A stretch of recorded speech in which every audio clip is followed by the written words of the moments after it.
다 함께 기도하심으로 새벽 예배를 주님께 올려드리겠습니다. 이 새벽에 주님 앞에 기도의 자리에 함께 하심을 감사드립니다. 주님 말씀을 사모하여서 주님의 도우심을 구하자 주님 앞에 나왔습니다. 말씀을 통해서 주님의 은혜를 경험하게 하시고 주님의 음성을 듣는 귀한 시간 되게 하여 주옵소서. 하나님 아버지, 코로나19로 인해서 너무나 힘든 가운데 살아가고 있습니다. 이 세력이 빨리 꺾이게 하여 주시옵고 우리 교회와 성도들을 지켜 주옵소서. 이 모든 말씀 우리 주 예수 그리스도의 이름으로 기도드리옵나이다. 아멘. 오늘 우리에게 주신 하나님 말씀은 마태복음 6장 19절에서 34절까지 말씀입니다. 한 절씩 교독하시겠습니다. 너희를 위하여 보물을 땅에 쌓아두지 말라. 거기는 좀과 동록이 해하며 도둑이 구멍을 뚫고 도둑질을 하느니라. 오직 너희를 위하여 보물을 하늘에 쌓아두라. 거기는 좀이나 동록이 해하지 못하며 도둑이 구멍을 뚫지 못하고 도둑질도 못하느니라. 내 보물이 있는 그곳에는 내 마음도 있느니라.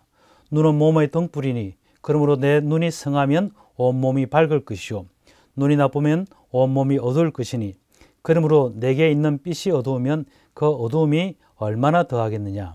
한 사람이 두 주인을 섬기지 못할 것이니 혹 이를 미워하고 저를 사랑하거나 혹 이를 중히 여기고 저를 경히 여김이라. 너희가 하나님과 재물을 겸하여 섬기지 못하느니라. 그러므로 내가 너희에게 이르노니 목숨을 위하여 무엇을 먹을까 무엇을 마실까 몸을 위하여 무엇을 입을까 염려하지 말라. 목숨이 음식보다 중하지 아니하며 몸이 어복보다 중하지 아니하냐.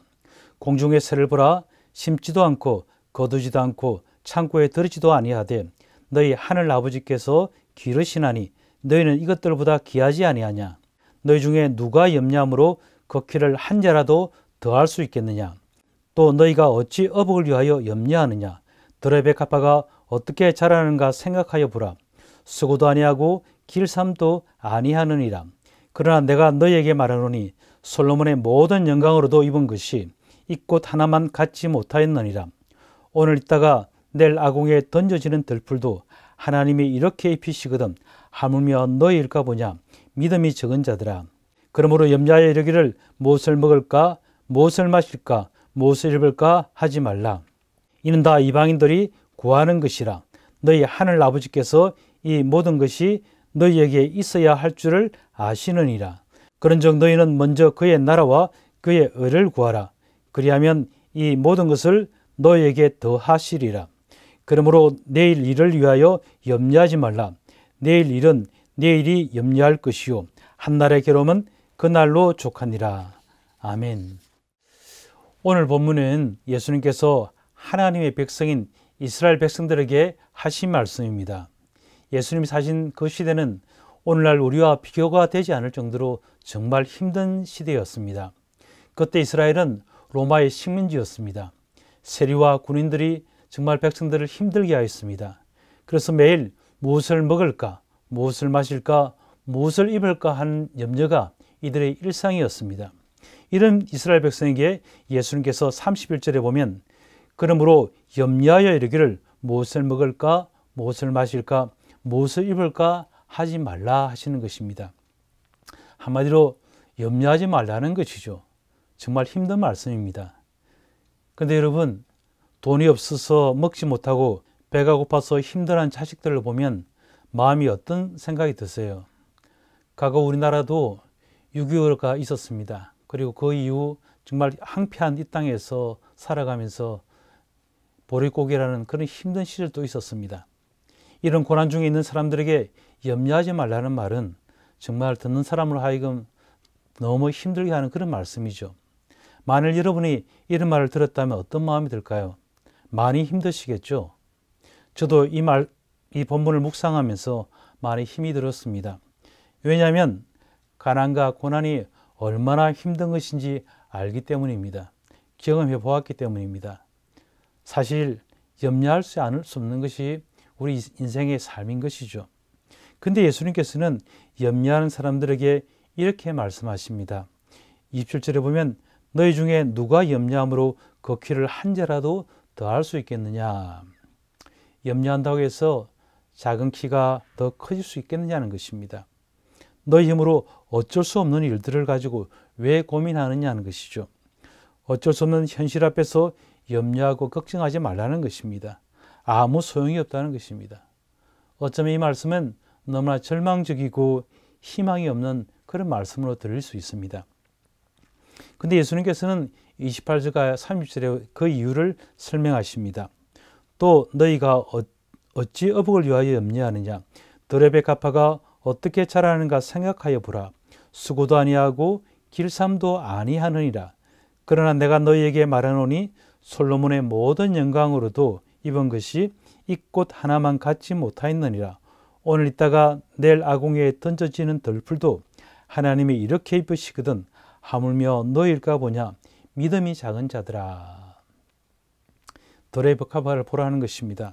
수고도 길쌈도 하지 않았지만 얼마나 아름다우냐 하는 것이죠. 덜풀을 바라는 것입니다. 아무 수고도 하지 않았지만 잘 자라지 않느냐. 이 모든 것들은 하나님께서 돌보시고 키우신다는 것입니다.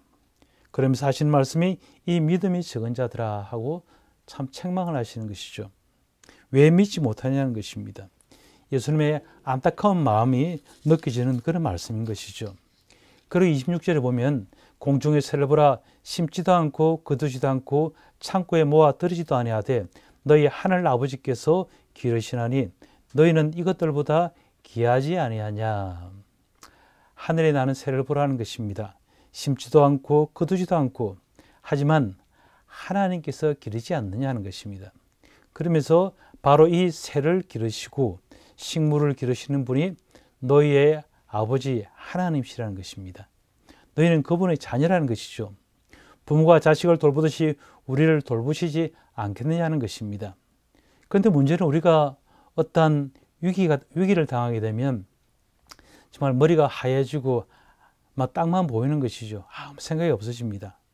신앙이 의심이 되어지고 열정이 식어지는 것을 느끼게 됩니다.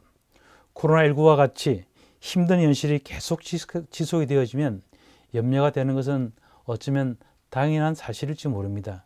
여러분, 애굽에서 종살이하던 이스라엘 백성들은 하나님의 인도를 따라서 나왔습니다. 애굽을 나와서 그들이 마주한 것은 바로 거친 광야였습니다. 물이 없고 먹을 것이 없고 아무런 희망이 보이지 않는 그러한 광야였습니다.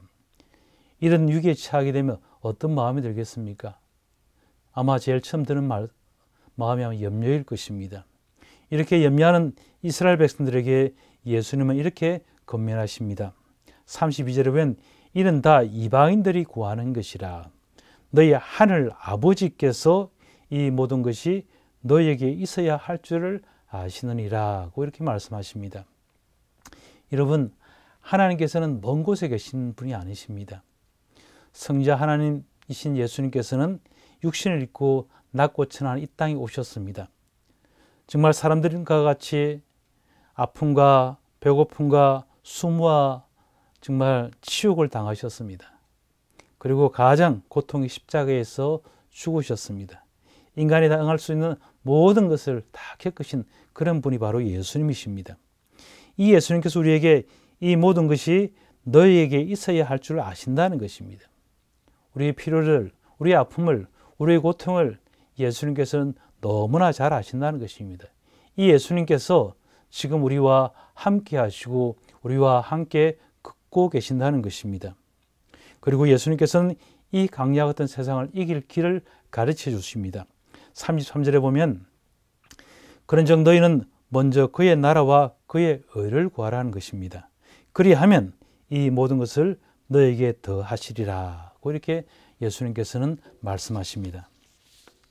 제가 48에 늦은 나이에 하나님 부름을 받고 잘 다니는 직장을 사직하고 순에 있는 합동신학대학원에 입학을 하였습니다. 하나님 은혜 가운데 3년 신학 공부를 잘 마쳤습니다. 그리고 가족이 있는 김해로 내려왔습니다. 그런데 나이가 너무 많다 보니까 부교육자로 사역할 그런 곳이 없었습니다. 그래서 사례비를 받지 않고 작은 교회에서 부교육자로 섬겼습니다. 근데 목사가 되기 위해서는 반드시 사례비를 받는 유급 사역자로서 목회를 해야 되고, 그리고 유급 사역자로서 교회 청빙이 있어야 목사 고시 응시가 가능하였습니다. 그래서 어쩔 수 없이 서류 심사에서 탈락을 하였습니다.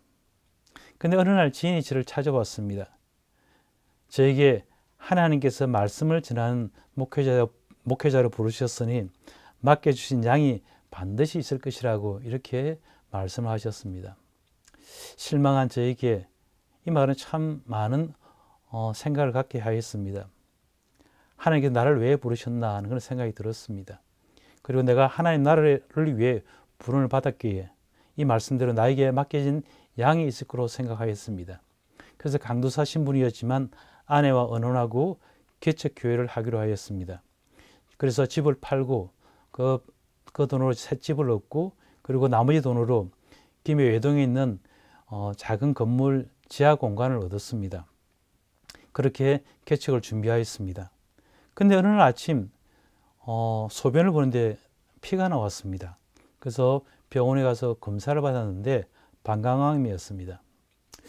방광암은 재발 위험이 참 높은 그런 암입니다.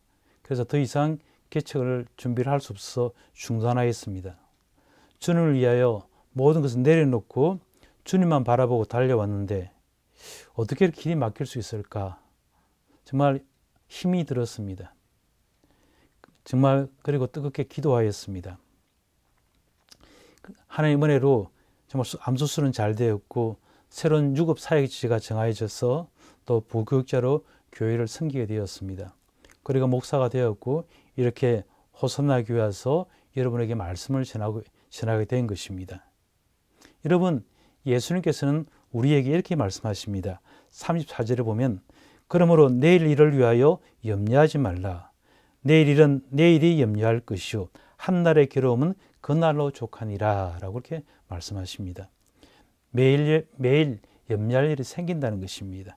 걱정할 거리가 생긴다는 것입니다. 우리 힘으로 어쩔 수 없는 일들이 생긴다는 것입니다. 하지만 염려하지 말라는 것입니다. 한날의 괴로움은 그날로 족하다는 것입니다. 우리의 아버지신 하나님께서 우리의 아픔과 고난과 필요를 너무나 잘 아신다는 것이죠.